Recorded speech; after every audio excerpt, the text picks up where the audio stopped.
মহিলাদের মাথার চুল বিক্রি করা যাবে কিনা অনেকেই জানতে চান। দেখেন, ইসলাম মহিলা মা বোনদের এতটা মূল্যায়ন করেছে, মহিলা মা বোনদের প্রত্যেকটা অঙ্গ প্রত্যঙ্গের একটা দাম রয়েছে, মানুষেরই প্রত্যেকটা অঙ্গ প্রত্যঙ্গের দাম রয়েছে।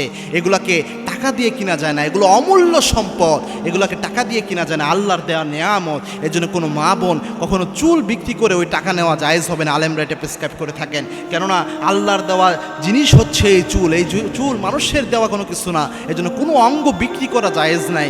এই জন্য কখনো এই কাজ করবেন না যে অন্য কোনো অঙ্গ প্রত্যঙ্গ আপনি বিক্রি করে দিচ্ছেন টাকার জন্য, এই কাজটা করবেন না। হ্যাঁ, যে কাজগুলোতে মানুষের উপকার হয় ওই কাজে আপনি সহযোগিতা করতে পারেন, যেমন ব্লাড ডোনেট করতে পারেন। আপনি আপনার রক্ত পেয়ে যে মানুষটা চিকিৎসা নিয়ে সুন্দর ভালো জীবনযাপন করতেছে, যতদিন বেঁচে থাকবে তার একটা সোয়াব আপনার আমল নামে আল্লাহ রাব্বুল আলামিন তুলে দিবেন। এরপরে আপনি চাইলে অন্য যে জিনিসগুলো দিয়ে উপকার করা যায় ওইগুলো আপনি উপকার করার জন্য কিছু করতে পারেন। কিন্তু আপনি চুল বিক্রি করবেন বা হাতের আঙ্গুল বিক্রি করবেন, নখ চোখ বিক্রি করবেন, এই জিনিসগুলো যেন কখনো না হয়। আল্লাহ রাব্বুল আলামিন এই জিনিসগুলো বুঝার তৌফিক আমার সকল মা বোনদের দান করুন, আল্লাহুম্মা আমিন।